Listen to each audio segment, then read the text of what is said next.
আসসালামু আলাইকুম প্রিন্স। আপনি এর আগে আধুনিকায়নের কথা বলেছিলেন। আধুনিকায়নের কনসেপ্ট সম্পর্কে আপনার মতামত আমরা সবাই জানতে চাই। অবশ্যই এটা আসলে অনেক বড় একটা প্রক্রিয়া। সকল মুসলিম ফকি এবং আলেমগণ এই আধুনিকায়নের বিষয়ে হাজার বছরের উপরে কথা বলে আসছেন। সুতরাং আমি মনে করি না যে আমি এমন একটা পজিশনে আছি যে এই কনসেপ্টটাকে আমি এই ছোট্ট সময়ে পরিষ্কার করতে পারবো। তবে আমি সর্বোচ্চ চেষ্টা করব এটাকে সহজভাবে বোঝানোর জন্য। আমার পজিশন থেকে বলতে পারি, আমরা সৌদি আরবের সংবিধান অবশ্যই মেনে চলব। সেই সংবিধান কি? অফকোর্স সেই সংবিধান হচ্ছে পবিত্র কুরআন, তারপর হচ্ছে সুন্নাহ এবং তৃতীয় ধাপে হচ্ছে রাষ্ট্র পরিচালনার ক্ষেত্রে আমাদের মৌলিক যে পদ্ধতিগুলো রয়েছে। এবং এই সব কিছুকে যদি আমরা বাস্তবায়ন করতে চাই, আরও বৃহৎ পরিসরে যদি বলি, যদি সবার জন্য মানে দেশের প্রত্যেকটা নাগরিকের জন্য, এটা হবে অন্তর্ভুক্তিমূলক, ইনক্লুসিভ। প্রিন্স, আপনার এই কথা শুনে আমার আরও একটা প্রশ্ন মাথায় চলে এসেছে। বিশেষ করে যে শরিয়ার ব্যাপারটা, যেটা পুরো রাষ্ট্র জুড়ে রয়েছে, মানে যেই লেভেলের কথা আপনি বলছেন, যে ধাপ, সর্ব উচ্চ স্তরে রয়েছে সংবিধান, তারপর জুডিশিয়ারি সিস্টেম, তারপর দেশের নাগরিকের স্থান, যেখানে প্রত্যেকটা নাগরিক স্বাধীনভাবে সহাবস্থানে থাকবে। হ্যাঁ, আমি একটু আগে যেমনটা বলছিলাম যে আমাদের সংবিধান হচ্ছে আল কুরআন। এটা ছিল, এটা আছে এবং চিরকাল এই আল কুরআনই আমাদের সংবিধান থাকবে। এবং এর পরে হচ্ছে অন্য সব কিছুর স্থান। আমাদের বেসিক যে সিস্টেম রয়েছে রাষ্ট্র পরিচালনার ক্ষেত্রে, সেখানে এই সংবিধান আল কুরআনের পরিষ্কার নির্দেশনা রয়েছে, তা অক্ষরে অক্ষরে আমরা পালন করব। আমরা একটা রাষ্ট্র হিসেবে, গভর্নমেন্ট হিসেবে, অথবা যে শুরা কাউন্সিল রয়েছে আমাদের, এগুলোর ব্যবস্থাপক হিসেবে, অথবা যদি আরও বৃহৎ পরিসরে বলি, যে বাদশাহ রয়েছেন, যিনি এই তিনটা অথরিটির মধ্যে সামঞ্জস্য বিধান করেন, আমরা সুনিশ্চিতভাবে দৃঢ়তার সাথে বলতে চাই, আমরা বাধ্য, এ রাষ্ট্র বাধ্য, এ রাষ্ট্রের বাদশাহ, এ রাষ্ট্রের প্রিন্স সবাই বাধ্য কি এই কুরআনের আইনকে বাস্তবায়ন করতে। যে কোনোভাবেই হোক এই সংবিধান আল কুরআনকে আমরা বাস্তবায়ন করবই করব। কিন্তু সামাজিক ক্ষেত্রে, ব্যক্তিগত ক্ষেত্রে আমরা শুধুমাত্র সে সমস্ত বিষয়গুলো কি বাস্তবায়িত করব যেগুলোর নির্দেশনা একেবারে পরিষ্কার স্বচ্ছভাবে আমাদের সংবিধান তথা আল কুরআনে রয়েছে। এ ব্যাপারে বিন্দু পরিমাণ ছাড় দিতে আমরা প্রস্তুত নই। সুতরাং যে শরিয়া আইনের কথা আপনি বলছেন, সেটা আমি প্রয়োগ করতে পারি না যদি সেখানে কোনো শাস্তির বিধান থাকে, যেই শাস্তির বিধানে আমার সংবিধান, আমার আল কুরআনে পরিষ্কার সুস্পষ্টভাবে কোনো নির্দেশনা নেই। এরকম ঘোলাটে কোনো বিষয়, অস্পষ্ট আবছা কোনো বিষয় আমি দেশের নাগরিকের উপর চাপিয়ে দিতে পারি না। অথবা যদি দ্বিতীয় স্তরে ধরেন আপনি, যদি সুন্নাহর মধ্যেও এমন কিছু থেকে থাকে যেটা সর্বসম্মতভাবে পরিষ্কার নয়, স্পষ্ট নয়, বিশুদ্ধ নয়, সহি নয়, আমি সেটা দেশবাসীর উপর কখনোই চাপিয়ে দিতে পারি না। আমার বিবেক, আমার আকল আমাকে তা সমর্থন করে না। যখন সুন্নাহর ক্ষেত্রে অস্পষ্টতার কথা আসছে, আমাদের একটা জিনিস খুব পরিষ্কারভাবে বুঝতে হবে, বেশিরভাগ হাদিস লেখক যারা হাদিসগুলো লিখেছেন, তারা এই হাদিসগুলোকে ক্লাসিফাই করেছেন, বিভাজন করেছেন। কিসের ভিত্তিতে? তাদের নিজস্ব কিছু স্বরচিত পদ্ধতির মাধ্যমে। যেমন বুখারী, মুসলিম, তিরমিজি এ ধরনের অন্যান্য যে হাদিস এর কিতাবগুলো রয়েছে, সেই কিতাবের হাদিসগুলোকে মূলত দুটি ভাগে ভাগ করা হয়েছে। একটা হচ্ছে সহিহ হাদিস, আর একটা হচ্ছে জয়ীফ বা দুর্বল হাদিস। কিন্তু আরও একটা ক্লাসিফিকেশন রয়েছে, আরও একটা বিভাজনের পদ্ধতি রয়েছে, যার মাধ্যমে এই হাদিসগুলোকে বিভিন্ন স্তরে ভাগ করা হয়, বিভিন্ন ভাগে বিভক্ত করা হয়। সেটা কিন্তু সবচেয়ে বেশি গুরুত্বপূর্ণ, সেটা হচ্ছে সবচেয়ে বেশি ইম্পর্ট্যান্ট। সেই বিভাজনটা এই রাষ্ট্রের, এই দেশের প্রত্যেকটা নাগরিকের একেবারে পারফেক্টলি বোঝা দরকার। সেটা হচ্ছে একটা হাদিস বা একটা রেওয়ায়েত বর্ণনা করা হয়েছে অনেক মানুষের মাধ্যমে, অনেক রাবি ছিলেন, অনেক লোক সেগুলো বর্ণনা করেছেন। আবার আরও এক ধরনের হাদিস রয়েছে যেগুলো মাত্র একজন রাবি বর্ণনা করেছেন। তাহলে সকল হাদিসগুলোকে আমরা দুই ভাগে বিভক্ত করতে পারি। এক ধরনের হাদিস রয়েছে যেগুলো 5, 10, 15, 20, শত শত রাবি, রেওয়ায়েতকারী বর্ণনা করেছেন। আর আরেক ধরনের হাদিস রয়েছে যেগুলো মাত্র একজন বা সিঙ্গেল ন্যারেটর রেওয়ায়েত করেছেন, বর্ণনা করেছেন। এবং এটাই হচ্ছে রাষ্ট্রের বিচার, ফায়সালা, মীমাংসা করার ক্ষেত্রে, কোনো রুলস রেগুলেশন জারির ক্ষেত্রে বাস্তবায়নের মৌলিক ভিত্তি। আমি বিষয়টা আরেকটু সহজভাবে বলার চেষ্টা করছি যাতে দেশের প্রত্যেকটা নাগরিক সহজে বুঝতে পারে। যখন আমরা মুতওয়াতের হাদিসের কথা বলি, যেটা বর্ণনা করা হয়েছে অনেক অনেক বর্ণনাকারীর মাধ্যমে, যদিও এই মুতওয়াতের হাদিসের সংখ্যা খুব কম, কিন্তু বিশ্বাসযোগ্যতার দিক থেকে, বিশুদ্ধতার দিক থেকে, গ্রহণযোগ্যতার দিক থেকে সবচেয়ে বেশি শক্তিশালী। এত এত মানুষ, এত এত হাদিস বর্ণনাকারী, এত এত রেওয়াতকারী এই হাদিসগুলো বর্ণনা করেছেন যে এর বিশুদ্ধতা নিয়ে, এর বিশ্বাসযোগ্যতা নিয়ে, এর গ্রহণযোগ্যতা নিয়ে সন্দেহ করার অবকাশ নেই। এবং সেই মুতওয়াতের হাদিসগুলো বোঝাও সাধারণ মানুষের পক্ষে খুব সহজ।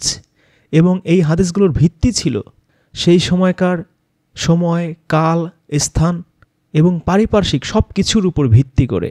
এখন আমরা হাদিস বলতে যা বুঝে থাকি, ব্যাপারটা অনেকটা সেই রকম যে বহুল চর্চিত এই হাদিসগুলো, সবাই জানতো এই হাদিসগুলো, এই মুতওয়াতের হাদিসগুলো। কিন্তু যখন আমরা আহাদ হাদিসের কথা বলবো, যেই হাদিসগুলো একজন মাত্র বর্ণনা করেছেন, অন্য আর একজন মাত্র লোকের কাছ থেকে শুনে, তিনি আবার মাত্র একজনের কাছে শুনেছেন, তাহলে পুরো বিষয়টা কি দাঁড়ায়? Single chain. মানে একজন একজন থেকে ঘুরে ঘুরে এই হাদিসগুলো যারা সর্বশেষ হাদিস লিখেছেন তাদের কাছে এসেছে। এই সিঙ্গেল, দুজন, একজন বা খুব অল্প সংখ্যক মানুষের বর্ণনা করা হাদিসগুলোকে আমরা মুতওয়াতের হাদিস বলতে পারি না। এগুলোকে আমরা বলতে পারি আহাদ হাদিস, একক হাদিস। এবং এই আহাদ হাদিসগুলোকে, একক হাদিসগুলোকে 3 ভাগে বিভক্ত করা হয়েছে: সহিহ হাদিস, জয়ীফ বা দুর্বল হাদিস এবং হাসান বা উত্তম হাদিস। واضحة خاصة إذا كان حديث أحاد صحيح، وهذا يشكل أيضا جزء قليل من حديث رسول الله صلى الله عليه وسلم. بينما الخبر اللي هو عن فرد ما نعرف، عن فرد عن رسول الله صلى الله عليه وسلم، أو عن جماعة فرد ما نعرف، عن جماعة فرد رسول الله صلى الله عليه وسلم، ففي انقطاع. هذا الخبر هو اللي يشكل النسبة العظمى من الأحاديث. هذا بشكل لا يؤخذ فيه لأنه غير ثابت وغير يعني ملزم. ولو نرى في سيرة الرسول صلى الله عليه وسلم عندما كتب الحديث في وقتها أمر بحرقها وعدم كتابتها، فما بالك إذا أنت ترجع لحديث الخبر وتلزم فيها الناس من الناحية তাহলে এই হাদিসগুলোকে আমরা কি নামে সম্বোধন করব? আহাদ হাদিস নামে সম্বোধন করব, মানে একক হাদিস। এগুলোর মানদণ্ড, এগুলোর গ্রহণযোগ্যতা, এগুলোর বিশ্বাসযোগ্যতা এই 1400 বছরের ইতিহাসে কখনোই মুতওয়াতের হাদিসের লেভেলে কোনো আলেম ওলামা ফকিদের কাছে বিবেচিত হয়নি, বিবেচ্য হয়নি। কারণ এই একটা হাদিস মাত্র একটা চেইন বা একটা গ্রুপের মাধ্যমেই এসেছে। মুতওয়াতির হাদিসের মতো অজস্র চেইন বা অজস্র গ্রুপ বা অসংখ্য মানুষের মাধ্যমে আসেনি। এখন যদি না এই হাদিসগুলো কুরআনের পরিষ্কার কোনো দিক নির্দেশনা এর সাথে সংঘর্ষ না বাধায়, কন্ট্রাডিক্ট না করে এবং ব্যক্তি, পরিবার, সমাজ এবং রাষ্ট্রীয় জীবনে মানুষের জন্য মঙ্গলময় বা কল্যাণকর হয়ে থাকে, তাহলে এগুলোকে আমরা গ্রহণ করতে পারি, যদিও সেটা দুর্বল বা জয়ীফ বা হাসান পর্যায়ে থেকেও থাকে। আর যদি সেটা সহি পর্যায়ে যেতে পারে তাহলে তো আরও ভালো। কিন্তু এই আহাদ হাদিসগুলোর মধ্যে সহি হাদিসের সংখ্যা খুবই কম, খুবই কম। যখন একটা হাদিসের এই সংবাদটা বা এই খবরটা একজন মাত্র ব্যক্তির মাধ্যমে আরও অন্য আর একজন ব্যক্তির কাছে এসে পৌঁছেছে কোনো একটা অজানা উৎস থেকে, হ্যাঁ আল্লাহর রাসূলের কাছ থেকে হয়তো শুনেছে, কিন্তু মাঝখানে একজন দুইজন মিসিং, যে ৩-৪ জন বর্ণনা করেছে ৫ম নম্বরের লোকের নাম সে ভুলে গিয়েছে, বা ৬ষ্ঠ ৭ম নম্বরে যিনি বর্ণনা করেছেন তার কোনো হদিস নেই। কেউ না কেউ এখানে মিসিং হয়ে গেছেন, তার খোঁজ পাওয়া যায়নি। অথবা এমন কোনো গ্রুপ বর্ণনা করেছেন অন্য সিঙ্গেল মাত্র একজন ব্যক্তির কাছ থেকে শুনে, এভাবে চলতেছে। তাহলে এই ধরনের হাদিসগুলোকে আপনি কোন ক্যাটাগরিতে ফেলবেন? কারণ এই ধরনের হাদিসের সংখ্যাই সবচেয়ে বেশি। এই ধরনের হাদিসকে আমরা কখনোই সর্বসাধারণের জন্য বিশ্বাসযোগ্য বা গ্রহণযোগ্য হিসেবে চাপিয়ে দিতে পারি না। কারণ এগুলো নিয়ে সর্বযুগে সর্বকালেই ফকিগণ, আলেম ওলামাগণ সবসময় দ্বিধাদ্বন্দ্বে ছিলেন, সবসময় মত অনৈক্যে ছিলেন, একমত হতে কখনোই সবাই মিলে পারেননি। সেই দিক বিবেচনায় এর বিশুদ্ধতা, এর গ্রহণযোগ্যতা কখনোই কোনো যুগে সুপ্রতিষ্ঠিত ছিল না, এখনও নেই। আর এই ধরনের হাদিস মানতেই হবে এমন কোনো বাধ্যবাধকতাও কোনো যুগেই ছিল না। তাছাড়া আমরা যদি আল্লাহ রাসূলের সিরাত গ্রন্থের দিকে তাকাই, তার জীবনীর দিকে তাকাই, তাহলে আমরা দেখতে পাই যখন এই হাদিস প্রথম লেখা হচ্ছিল, আল্লাহর রাসূল আদেশ করেছিলেন, অর্ডার দিয়েছিলেন যে তার নামে লিখিত সকল হাদিস যেন পুড়িয়ে ফেলে, জ্বালিয়ে দেয়, এবং ভবিষ্যতে কেউ যেন পার্সোনালি তার কোনো হাদিস না লেখে। আল্লাহ রাসূলের এই যে আদেশ, এই যে হুঁশিয়ারি, এটা এই খবর হাদিসের ক্ষেত্রে, আহাদ হাদিসের ক্ষেত্রে সবচেয়ে বেশি অ্যাপ্লিকেবল। কারণ পার্সোনালি ব্যক্তি বিশেষকে আল্লাহর রাসূল হাদিস লিখতে যেমন নিষেধ করেছেন, যারা লিখেছে তাদেরটা পুড়িয়ে ফেলতে আদেশ করেছিলেন। সুতরাং পার্সোনাল বা একজন বা দুইজনের সংগৃহীত বা বলা হাদিস আমরা কখনোই গ্রহণ করতে পারি না। এটা আল্লাহর রাসূলের আদেশেরও লঙ্ঘন হয়ে যায়, আল্লাহর রাসূলের হুঁশিয়ারিরও লঙ্ঘন হয়ে যায়। সুতরাং সাধারণ মানুষ, দেশের সাধারণ নাগরিক কেউই বাধ্য নয় শরিয়া আইনের দিক বিবেচনায় এ ধরনের হাদিসকে তাদের জীবনে, তাদের সমাজে, তাদের রাষ্ট্রে চাপিয়ে দিতে বা চাপিয়ে নিতে। যেহেতু এই হাদিসগুলো নিয়ে সর্বকালে সর্বযুগেই বিতর্ক ছিল, বিতর্ক আছে এবং বিতর্ক থাকবে। আল্লাহ রাব্বুল আলামিনের সেই ক্ষমতা, সেই শক্তি রয়েছে যে তিনি এমন শিক্ষা তার বান্দাদেরকে দেবেন, যেই শিক্ষা, যেই আদেশ, যেই উপদেশ, যেই নিষেধ সর্বকালে সর্বযুগে পারফেক্ট হবে, ফিট হবে এবং মানুষ গ্রহণ করতে পারবে। এটা আমাদের সব সময় মাথায় রাখতে হবে। আর আল্লাহ রাব্বুল আলামিনের সেই আদেশ, নিষেধ, উপদেশ সব কিছুই তার সংবিধান আল কুরআনে রয়েছে, ছিল এবং থাকবে, যা সর্বকালে সর্বযুগে সর্বাবস্থায় গ্রহণযোগ্য, বাস্তবায়নযোগ্য। এবার আসি আমাদের রাষ্ট্রের ক্ষেত্রে, আমাদের গভর্নমেন্টের ক্ষেত্রে, যেখানে শরিয়া আইনের সংশ্লিষ্টতা রয়েছে, সেখানে আমরা বলেছি এবং বলবো যে আমরা অবশ্যই আল কোরআনকে বাস্তবায়ন করব। আল কোরআনের নিয়মকানুন, বিধিনিষেধ, আল কোরআনের শিক্ষা এবং মুতাওয়াতের হাদিসও আমরা একই সাথে বাস্তবায়ন করব। অন্যদিকে আহাদ হাদিসের ক্ষেত্রে যদি সেগুলোর গ্রহণযোগ্যতা এবং বিশুদ্ধতা প্রমাণিত হয় তাহলে সেটা গ্রহণ করা যেতে পারে।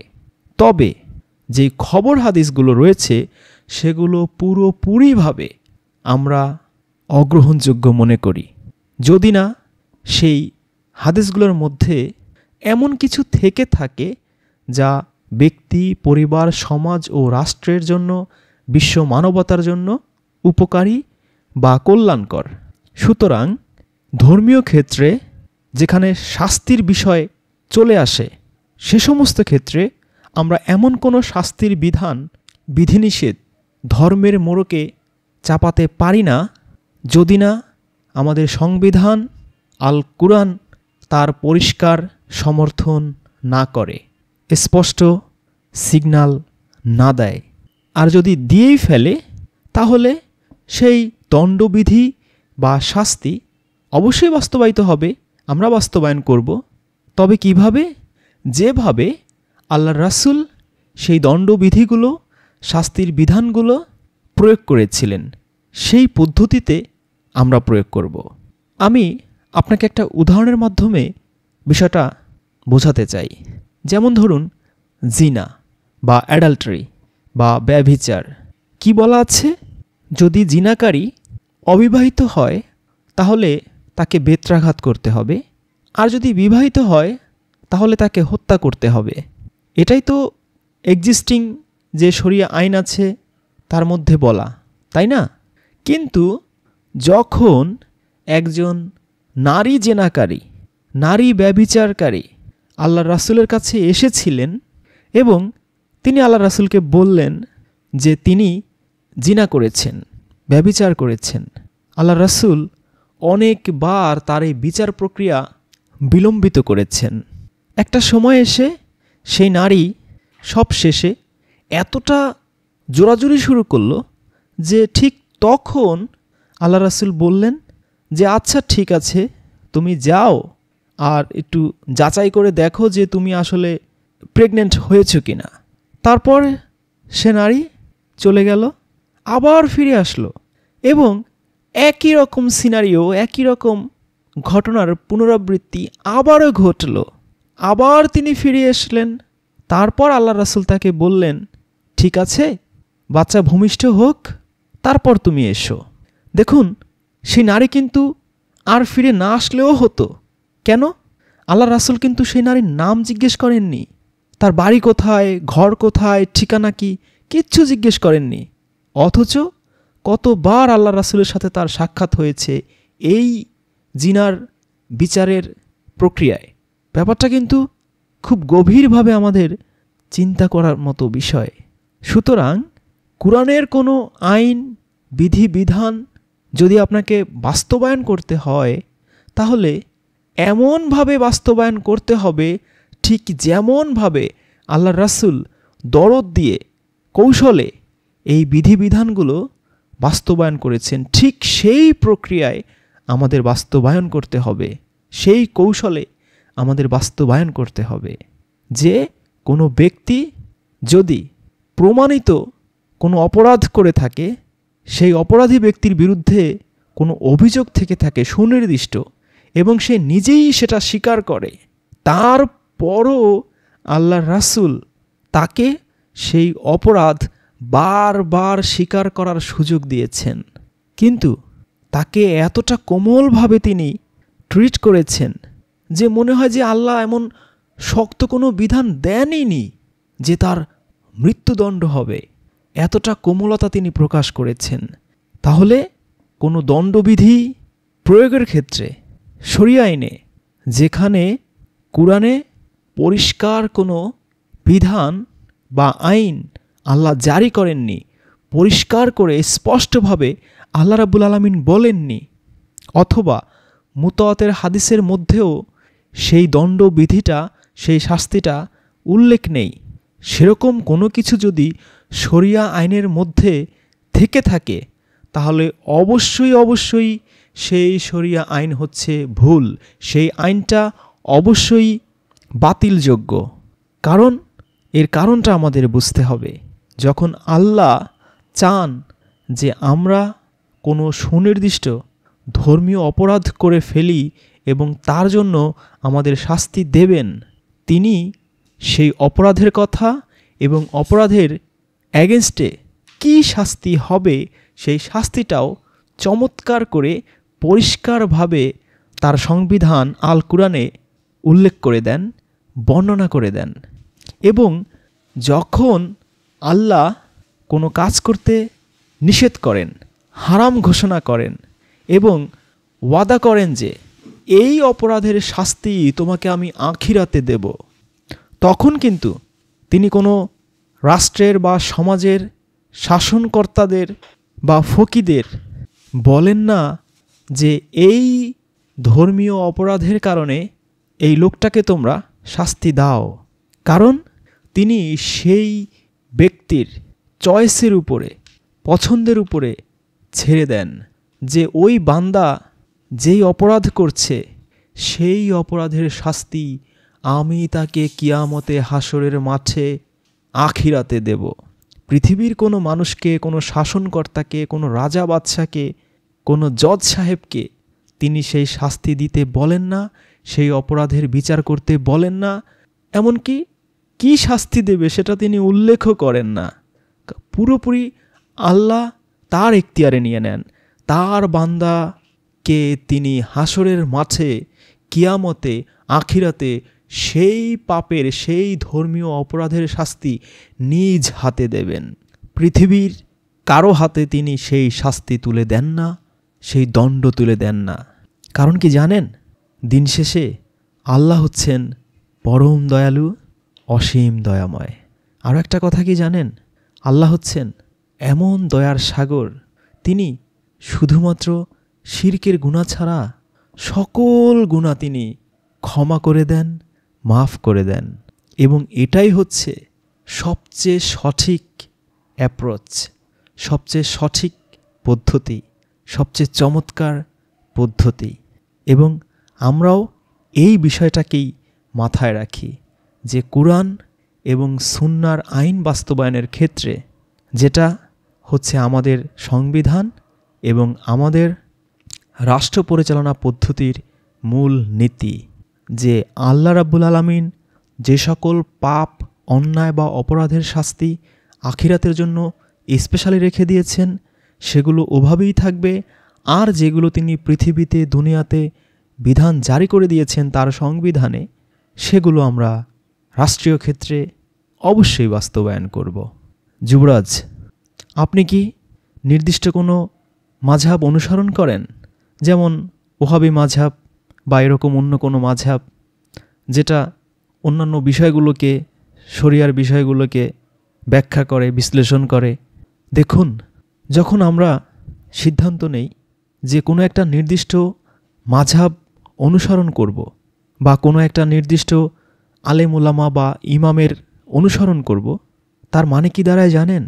তার মানে হচ্ছে আমরা মানুষের অনুসরণ করছি। মানুষের অনুসরণ বললে আসলে ভুল হয়। মানুষের অনুসরণের স্পর্ধা দেখাচ্ছি, দুঃসাহস দেখাচ্ছি। কারণ আল্লাহ রাব্বুল আলামিন তার মধ্যে এবং তার বান্দাদের মধ্যে কোনো দেয়াল রাখেননি, কোনো পর্দা রাখেননি। তিনি তার এই কুরআন, তার এই সংবিধান নাজিল করেছেন সমগ্র বিশ্বের মানুষের জন্য। আর তার নবীকে পাঠিয়েছেন যে কুরআনের এই আইনগুলোকে কিভাবে বাস্তবায়ন করতে হয় সেটা হাতে কলমে দেখিয়ে দেওয়ার জন্য। আর আপনি যে ব্যাখ্যার কথা বললেন যে কুরআন হাদিস ব্যাখ্যা করে, ইস্তেহাদ করে কোনো একজন ইমাম বা কোনো একটা মাযহাবের অনুসরণ, দেখুন, এই কুরআন হাদিসের ব্যাখ্যা করা বা ইস্তেহাদ করা বা এগুলো অ্যানালাইসিস করে নতুন একটা ফিরকা চালু করা, এটা সব সময়ের জন্যই ওপেন। এটা যে কেউ, যে কোনো শতাব্দীতে, যে কোনো যুগে করতেই পারে। আর আপনি যার কথা বললেন সেই ওহাবি মাযহাবের কথা, যদি শেখ মুহাম্মদ বিন আব্দুল ওহাব এখন বর্তমান সময়ে আমাদের সাথে জীবিত থাকতেন, বেঁচে থাকতেন, এবং তিনি দেখতেন যে আমরা অন্ধভাবে তিনি যা যা তার কিতাবে লিখে গিয়েছেন সেগুলোকে অন্ধের মতো অনুসরণ করছি এবং নিজেদের আকল, জ্ঞান, বুদ্ধি, বিবেক সব বন্ধ করে আছি, নিজেরা কোনো চিন্তা ভাবনা, আকল, ব্রেন, মেধা খাটাচ্ছি না, তাকে মানে এই আব্দুল ওহাব সাহেবকে বা এই ওহাবি মাযহাবকে আমরা অন্ধের মতো অনুসরণ করার, তাকলিদ করার দুঃসাহস এবং স্পর্ধা দেখাচ্ছি এবং তাকে এমন একটা লেভেলে নিয়ে গেছি যে তিনি নির্ভুল, নিষ্পাপ। তাহলে আমি আপনাকে বলছি, সর্বপ্রথম তিনি এর প্রতিবাদ করতেন, সর্বপ্রথম, যে তোমরা অন্ধভাবে কেন আমার অনুসরণ করছো, অনুসরণ করার দুঃসাহস, স্পর্ধা দেখাচ্ছ অন্ধভাবে, নিজেদের জ্ঞান, বুদ্ধি, বিবেক সব কিছু তালাবদ্ধ করে।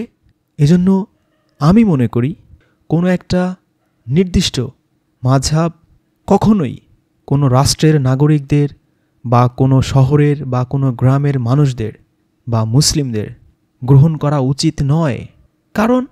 কারণ এই পৃথিবীর কোনো মানুষই নির্ভুল, নিষ্পাপ নয়, তার ভুল হতেই পারে। এ কারণে যে কোনো মাযহাবই আপনি অসংখ্য ভুল ত্রুটি খুঁজে পাবেন, কারণ মানুষ কখনোই নির্ভুল, নিষ্পাপ হতে পারে না। আর এই মাযহাবগুলো তো মানুষেরই সৃষ্টি, তাই নয় কি? সুতরাং আমাদের উচিত কোরআনের আয়াতগুলোকে সবসময় অধ্যয়ন করা, পাঠ করা, সেগুলো বোঝার চেষ্টা করা, সেগুলোর মাধ্যমে আল্লাহ কি ব্যাখ্যা করতে চাইছেন, কি তাফসির করতে চাইছেন, কি বোঝাতে চাচ্ছেন, কি আদেশ নিষেধ দিচ্ছেন, সেগুলোর প্রতি, সেগুলোর সাথে সব সময় নিজেদের সংশ্লিষ্ট করে রাখা, একাত্ম করে রাখা। এবং এই একই পদ্ধতি আপনি আল্লাহ রাসূলের সুন্নাহর ক্ষেত্রেও অনুসরণ করতে পারেন।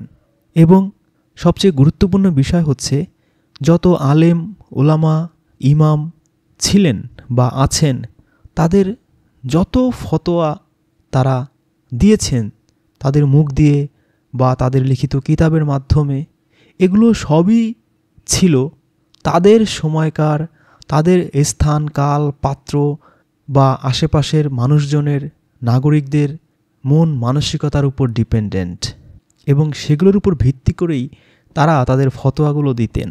উদাহরণ হিসেবে আমি বলতে পারি, দেখুন, আজ থেকে বেশি না, মাত্র 100 বছর আগেও যখন কোনো আলেম উলামা কোনো একটা নির্দিষ্ট বিষয়ে কোনো ফতোয়া জারি করতেন, তারা কিন্তু জানতেন না এই পৃথিবী হচ্ছে গোল। তারা এই যে বিশাল পৃথিবী, এত দেশ, মহাদেশ, উপমহাদেশ, এত কিছু সম্পর্কেও জানতেন না। সায়েন্স, টেকনোলজি, ভূগোল, এগুলো সম্পর্কে তাদের তেমন কোনো জ্ঞানই ছিল না। তারা ফতোয়াগুলো তাহলে কিসের উপর ভিত্তি করে দিত? তারা যতটুকু জ্ঞান বা এলেম অর্জন করেছে, যতটুকু কিতাব আদি পড়েছে, সেই কিতাবগুলোর মধ্যে যতটুকু ইনফরমেশন, তথ্য বা হাদিস যা যা কিছু সাময়িক যতটুকু পেয়েছে, ঠিক ততটুকুর উপর ভিত্তি করেই তারা এই ফতোয়াগুলো দিত। এবং কুরআন আর সুন্নাহর বিষয়ে তাদের যে বুঝটা ছিল তার উপরই তারা নির্ভর করত। কিন্তু এখন 100 বছর পার হয়ে গেছে। আমি আপনাকে মাত্র 100 বছর আগের উদাহরণ দিলাম।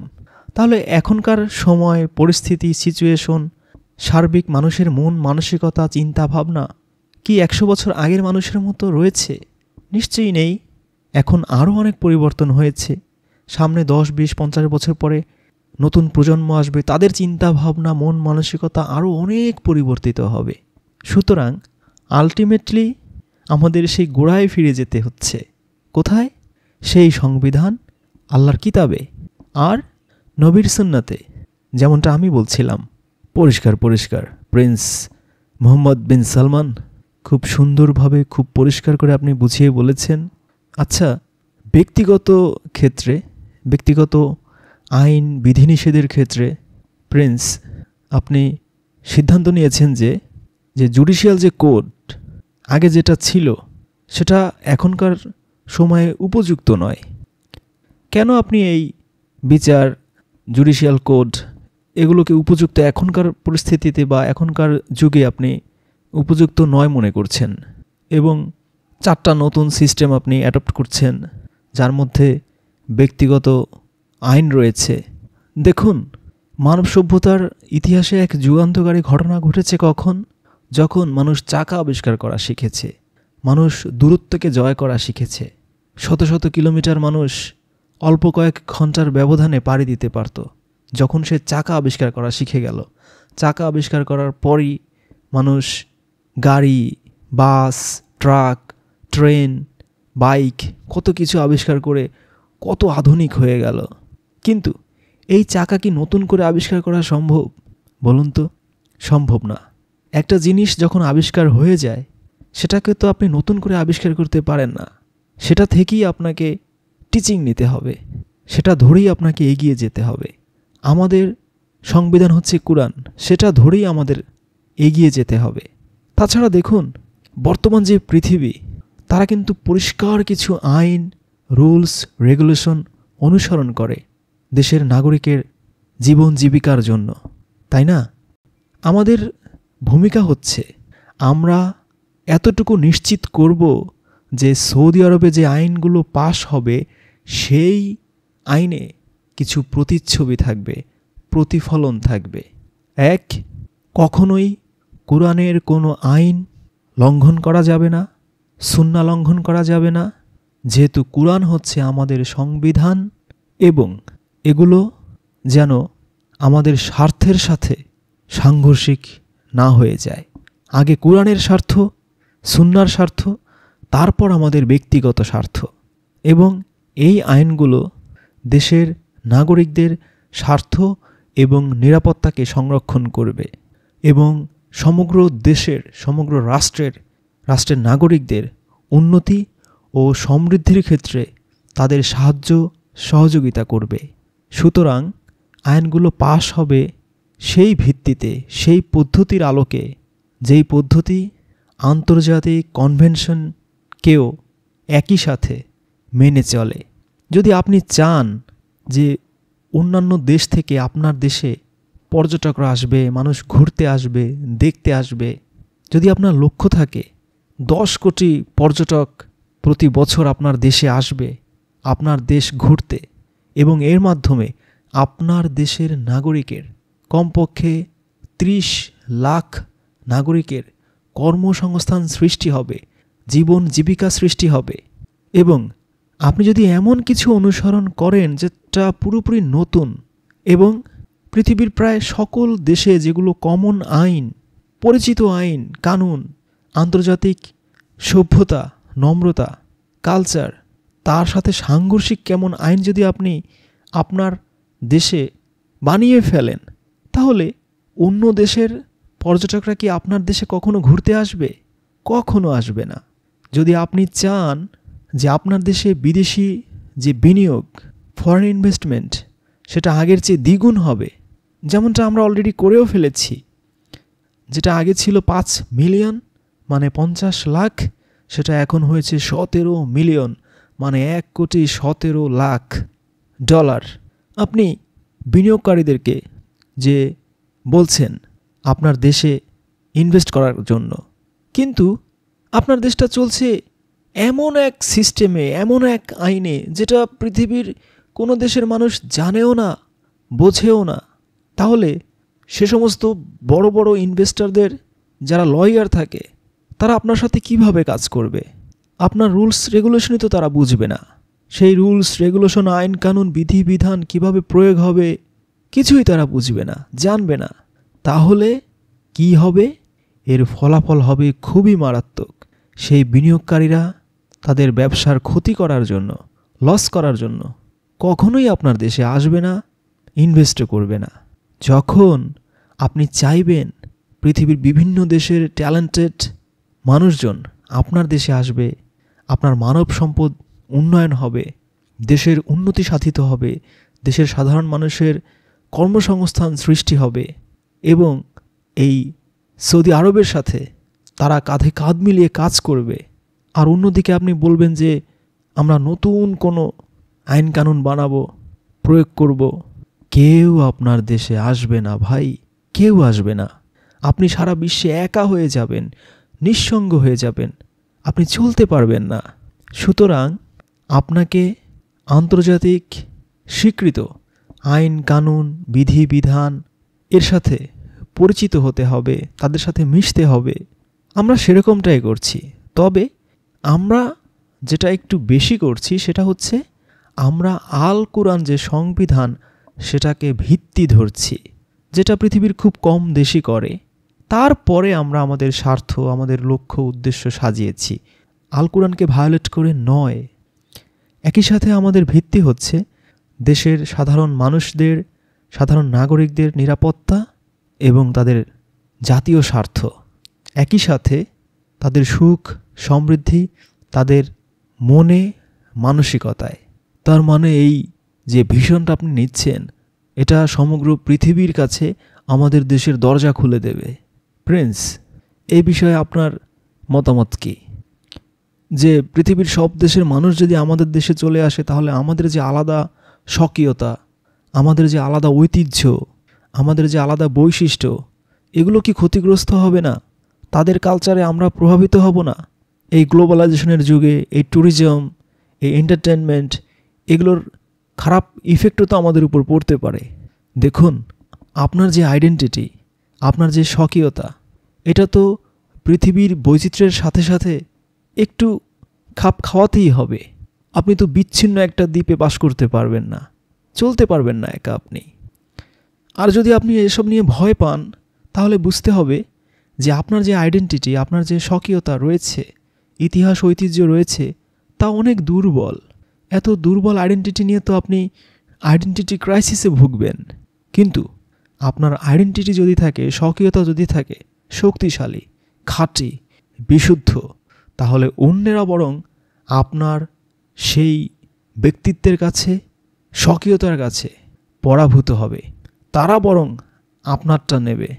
এর মাধ্যমে আপনারটা আরও প্রমোট হবে, প্রচার হবে, প্রসার হবে। এটাকে আপনাকে পজিটিভলি নিতে হবে। আর এর মাধ্যমে আপনার আইডেন্টিটি, আপনার স্বকীয়তা, আপনার ব্যক্তিত্ব আরও শক্তিশালী হবে। যেমন আমরা যেভাবে পোশাক পরি, আমাদের ইতিহাস ঐতিহ্যকে ধারণ করে, আমাদের সংস্কৃতিকে ধারণ করে, এবং সবচেয়ে গুরুত্বপূর্ণ আমাদের ইসলামী যে ইতিহাস আছে সেটাকে আমরা ধারণ করি, আমরা আমাদের পোশাক আশাকগুলো পরে থাকি, তাই না? এগুলো সব কিছু মিলেই আসলে একটা দেশের মানুষের আইডেন্টিটি, স্বকীয়তা, ব্যক্তিত্ব গড়ে ওঠে। এবং যুগের পর যুগ সময় যখন অতিবাহিত হয়, এটা আস্তে আস্তে আরও বেশি ডেভেলপ হয়, উন্নত হয়। আর পরিবর্তন তো পৃথিবীর সব দেশে, সব যুগে, সব কালচারে ঘটেই। এটা তো একটা কন্টিনিউয়াস প্রসেস।